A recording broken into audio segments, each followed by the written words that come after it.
ప్రియులారా, ప్రభువైన యేసుక్రీస్తు నామమున మీకు శుభములు. టీడబ్ల్యూటీ తెలుగు జీవజలం కార్యక్రమానికి మిమ్మును ప్రేమపూర్వకంగా ఆహ్వానిస్తున్నాం. రండి, పరిశుద్ధ దేవుని వాక్యాన్ని ధ్యానం చేద్దాం. నేనొక పరదేశిని,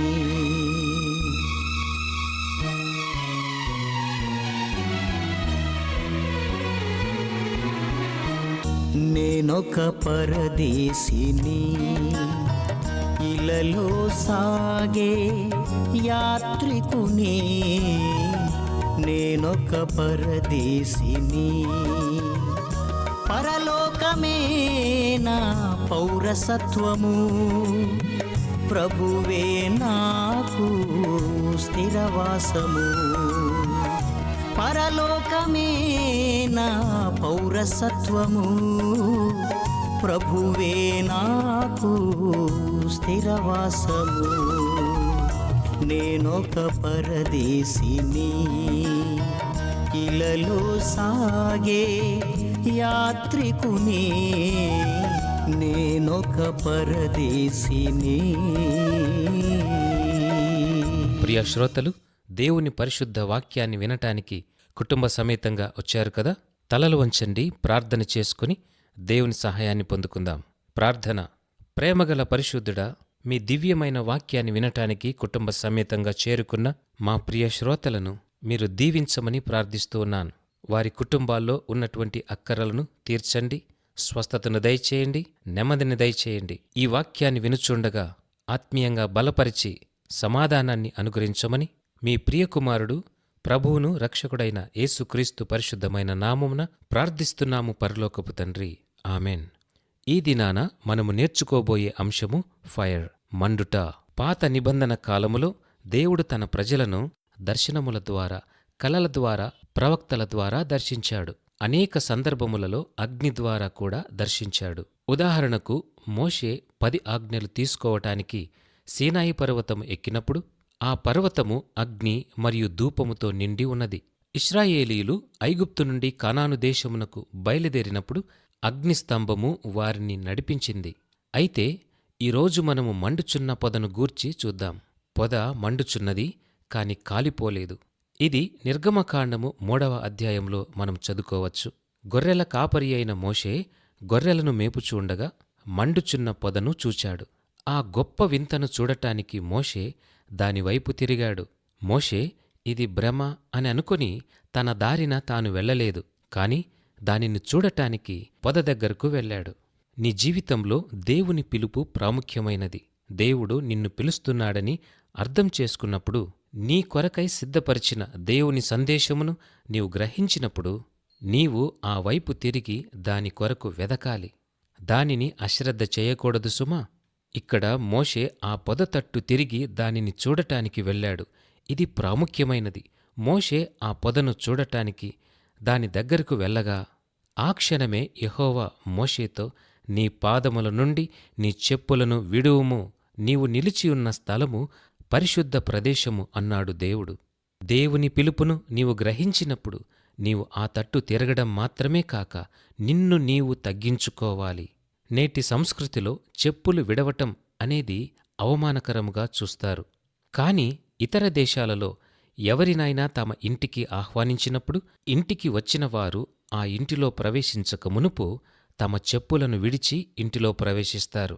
ఇది నిన్ను నీవు తగ్గించుకొని ఆ ఇంటి వారిని ఘనపరుస్తున్నావు లేదా గౌరవిస్తున్నావు అనటానికి సంకేతం. ప్రియమైన శ్రోతలు, దీని యొక్క ఆత్మీయ అర్థము చూస్తే, సర్వశక్తుడైన దేవుని ఎదుటికి నీవు దీనుడవై పశ్చాత్తాపముతో రావాలి. నీ సొంత ఘనత దేవునిని మెప్పించటం అసాధ్యం. నీవు పశ్చాత్తాపముతో, విరిగి నలిగిన హృదయముతో దేవుని సన్నిధిలో ప్రవేశించాలి. ఆయన ఎదుట నీ ప్రవర్తన ఆయన ఉనికిని, ఆయన అధికారాన్ని ఘనపరిచేదిగా ఉండాలి. ఆయన సన్నిధిలో నిన్ను నీవు తగ్గించుకొని ఆయన మాట్లాడుచున్నప్పుడు వినటానికి సిద్ధపడాలి. నా యొద్ద ఉన్నవారు నా మాట వినాలి అని దేవుడు సాధారణమైన ప్రకటన చెయ్యలేదు. కాని మోషేను దేవుడు పేరు పెట్టి పిలిచి అతనిని ప్రత్యేకపరిచాడు. ఇదే మన విషయంలో కూడా జరుగుతుంది. దేవుడు ఈ వర్తమానము ద్వారా నీతో మాట్లాడునుగాక. నిన్ను నీవు తగ్గించుకొని ఆయన తట్టు తిరిగి ఆయన నీతో చెప్పేది వినటానికి ఇష్టపడితే నీ పాపముల నిమిత్తమై పశ్చాత్తాపపడు. ఆయన కనికరాన్ని, ఆయన కృపను పొందుకునే యోగ్యత లేదు అనే గ్రహింపుతో దేవుని యొద్దకు నీవు రావాలి. దేవుని కృపా కనికరములు నీకు అవసరము. ఎప్పుడైతే దేవుణ్ణి నీవు ఆసక్తిగా వెదకటానికి ప్రారంభిస్తావో అప్పుడు ఆయన స్వయముగా నీ జీవితంలోనికి ప్రవేశిస్తాడు. ఆయన నిన్ను వ్యక్తిగతముగా ఎరుగును, నీ హృదయాంతరంగంలోనున్న ఆలోచనలను ఆయన ఎరుగునని బైబిలు గ్రంథము స్పష్టముగా సెలవిస్తూ ఉన్నది. కనుక ఆయనను నీ జీవితంలోనికి ఆహ్వానించు. గమనించాలి, మోషే చేయవలసిన పని దేవుని దగ్గర ఉన్నది. అది గొప్ప పని. మొదట ఆ పనిని ఎలా చెయ్యాలో అతనికి తెలియదు. ఇంత గొప్ప పనిని నేను ఎలా చేయగలను? నేను ఎలా ఐగుప్తునకు వెళ్ళి దేవుని ప్రజలను విడిపించగలను? దీనిని చేయటానికి నాకు సామర్థ్యముగాని యోగ్యతగాని లేదు అని అనుకున్నాడు మోషే. ఈ రోజుల్లో కూడా దేవుని పిలుపును ఎరిగినవారు ఈ రీతిగానే ఆలోచిస్తున్నారు. ఎలాంటి శిక్షణ లేకుండా, అదనపు సహాయము లేకుండా దేవుని పనిని ఎలా చేయగలను అనుకుంటూ ఉంటారు. ఆ తరువాత జరిగిన సంగతి ఏమిటి? దేవుడు మోషేను సవాలు చేస్తూ అతనికి వ్యక్తిగతముగా పనులను అప్పగించాడు. అంతేకాదు, నేను నీకు తోడైయుంటాను అని వాగ్దానం కూడా చేశాడు. అప్పుడు అవి సమస్త పరిస్థితులను మార్చివేశాయి. ఇది మనకు కూడా వర్తిస్తుంది. అప్పుడు మనము మన సొంత తలంపుల మీద, మన యోగ్యత మీద ఆధారపడము. నేను గొప్పవాడను, నేను చెయ్యగలను అని మనం అనము కూడా. అంతేకాదు, ఇది కేవలము దేవుడు నాకిచ్చిన సామర్థ్యమే అని నీవు గ్రహిస్తావు. ప్రియ శ్రోతలు, ఆయా సమయాలలో మాట్లాడటానికి దేవుడే పదాలను అనుగ్రహిస్తాడు. మనకు కావలసిన బలాన్ని, ఓర్పును దేవుడే మనకిస్తాడు. మన ప్రతి అడుగులో ఆయనే మనకు తోడై ఉంటాడు. జ్ఞాపకముంచుకో, సాధ్యము కాని పనిని దేవుడు ఎప్పుడూ చేయమని ఎవరికీ చెప్పడు. దేవుని పిలుపును నీవు గ్రహిస్తే ఆయన పిలుపు యొక్క స్పృహను నీవు కలిగియున్నట్లే. అప్పుడు నీవు దీనుడవై దేవుని పనిని చేస్తావు. అది దేవుని చిత్తమని నీవు ఖచ్చితంగా గ్రహిస్తావు. దేవుడు నీకు తోడయ్యున్నాడు అని నిశ్చయత కలిగి ఉండు. ఆయన నిన్ను ఎన్నడూ విడువడు, ఎడబాయడు. ఇక్కడ ఒక విషయాన్ని గమనించాలి. దేవుడు నీ ప్రతి నిరాశను, ఆటంకమును తొలగిస్తాడు అని అనుకోవద్దు. ఈ విషయంలో దేవుని యొక్క ప్రణాళికను గమనించండి. మనము దీనులముగా ఉండటానికి ఇలాంటి శ్రమలు మనకు ఎంతో అవసరము. అంతా బాగుంది, అన్నీ చక్కగా జరుగుతున్నాయి అని అనుకున్నప్పుడు అకస్మాత్తుగా సమస్యలు వచ్చినప్పుడు మన సొంత బలముతో ఆ పనిని చేయుటకు మనం ప్రయత్నిస్తూ ఉంటాం. కొన్నిసార్లు మన సొంత సామర్థ్యము ఆధారం చేసుకొని దేవుని సహాయము నాకు అవసరం లేదు అని, ఈ పనిని నా అంతట నేను చేసుకోగలను అని అనటమే గర్వం. గుర్తుంచుకోండి, ఇలాంటి గర్వము దేవునికి అభ్యంతరకరముగా ఉంటుంది. ఇలాంటి లోపాలు మనలో ఉండడాన్ని బట్టి దేవుడు మనలను దీనులుగా చేసే ప్రక్రియలో మనకు శ్రమలు కలుగటం సాధారణమే. దేవుని బలము మరియు ఆయన సన్నిధి లేకుండా, ఆయన మహిమ నిమిత్తమై మనము ఏమీయూ చేయలేము. ఆయన మోషేకు వాగ్దానము చేసిన రీతిగా మనకు కూడా ఆయన బలము, సన్నిధి తోడుగా ఉంటాయి. దేవుడు మన హృదయములో అగ్నిని రగిలించాడు. మోషేలా నీవు పర్వతము వంటి అగ్నిని, అగ్నిస్తంభములాంటి పరిస్థితులను ఎదుర్కోవటానికి సిద్ధముగా లేకపోయినప్పటికీ కనీసం చిన్నగా మండుచున్న పొదతో నీ ఆత్మీయ జీవితాన్ని ప్రారంభించు. నీ ఉన్న చోటనే మొదలుపెట్టు. నీవు దేవుని తట్టు తిరగాలని, ఆయన స్వరాన్ని వినాలని ఆయన కోరుతున్నాడని తెలుసుకోవాలి. వాక్యంలో ఉన్న నీ చెప్పులు విప్పి అన్న మాటకు అర్థము నిన్ను నీవు దీనునిగా చేసుకోవాలి. నీవు ఆయన యొద్దకు వచ్చి పశ్చాత్తాపము నొంది ఆయన కృపను, క్షమాపణను కోరుకోవాలి. ఆయన నిన్ను పేరు పెట్టి పిలిచాడు అని నీవు గ్రహించాలి. నీ గురించి నీకన్నా ఎక్కువగా ఆయనకే తెలుసు. ప్రియ స్నేహితుడా, చెల్లి, నీ జీవితం పట్ల ఆయనకు ఒక పిలుపును, ఉద్దేశమును కలిగియున్నాడు. ఆయన మహిమ నిమిత్తమై నీవు అనేక పనులను సాధించాలని ఆయన కోరుతున్నాడు. ఆయన అనేకులను ఎరిగి కూడా ఆయన నీ ఉన్న చోటుకు వస్తున్నాడు, నీ దగ్గరకు వచ్చాడు. ఆయన నీకు ఇచ్చిన యోగ్యతతో నీ సమయాన్ని, నీ శక్తిని, నీ తలాంతులను వాడుకోవాలని దేవుడు కోరుతున్నాడు. ఇవి నీకు ఊహకు మించినవిగా ఉండవచ్చు. కాని ప్రాముఖ్యమైన సంగతి ఏమిటంటే ఆయన నీ ప్రతి అడుగులో నీకు తోడై నిన్ను నడిపిస్తాడు. ఆయన తన వాగ్దానములను నెరవేర్చి నీకు తోడైయుంటాడన్న నిశ్చయత నీవు కలిగి ఉండాలి. పరిశుద్ధ గ్రంథము నుండి 37వ కీర్తన 5వ చరణాన్ని గమనించండి. నీ మార్గమును యెహోవాకు అప్పగింపుము, నీవు ఆయనను నమ్ముకొనుము, ఆయన నీ కార్యము నెరవేర్చును. దేవునికి ఇష్టమైన వారలారా, ఆయన మిమ్మును పిలుస్తున్నాడు. ఆయనను విశ్వసించి ఆయనను నమ్ముకొనండి. అప్పుడు ఆయన నీ కార్యములను తప్పకుండా సఫలపరుస్తాడు. నీకు మార్గము చూపి నిన్ను విడిపించి నిన్ను నడిపించి సహాయము చేసి బలపరిచి నిన్ను ఆదరించువాడు ఆయనే. దేవుడు నిన్ను పిలుస్తున్నాడు.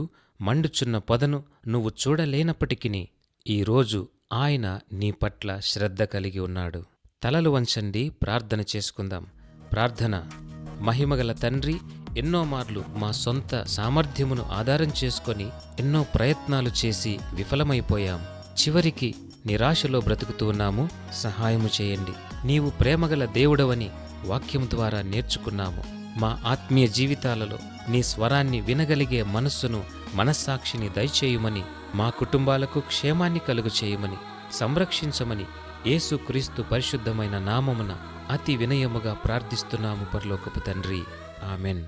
వివరములకు మా ఇమెయిల్ listenersfeedback@gmail.com, వాట్సాప్ SMS కొరకు ఫోన్ నంబర్ 8523047990. పరిశుద్ధ దేవుడు మిమ్మును దీవించునుగాక. ఆమెన్. ఎక్కడి వాడనో ఇక్కడి బ్రతుకున ఆరాట పడుతున్న ఆశాజీవిని,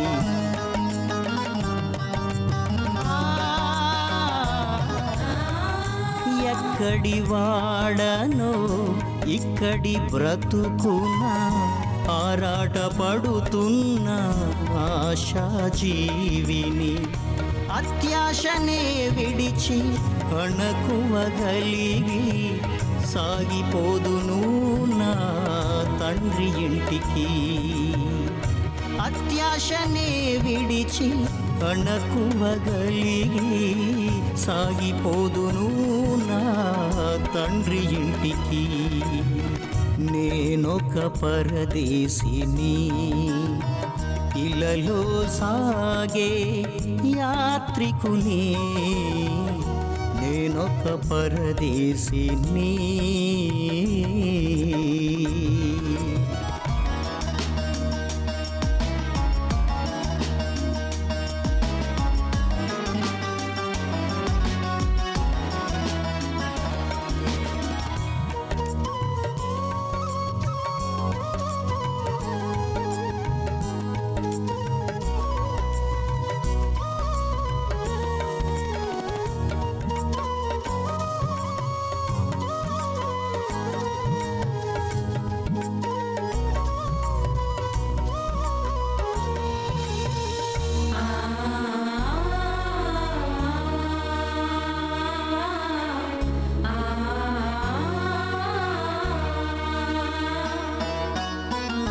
ఏముంది ఇలలో, ఇది ఒక మజిలీ, ఈ గూడారములో మూల్గుచుంటిని.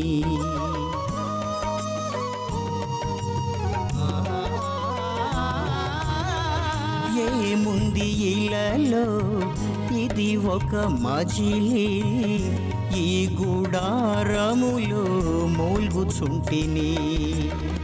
క్షణికమైన జీవితం క్షయమైపోవును, యేసుక్రీస్తులోనే నిత్య జీవము. క్షణికమైన జీవితం క్షయ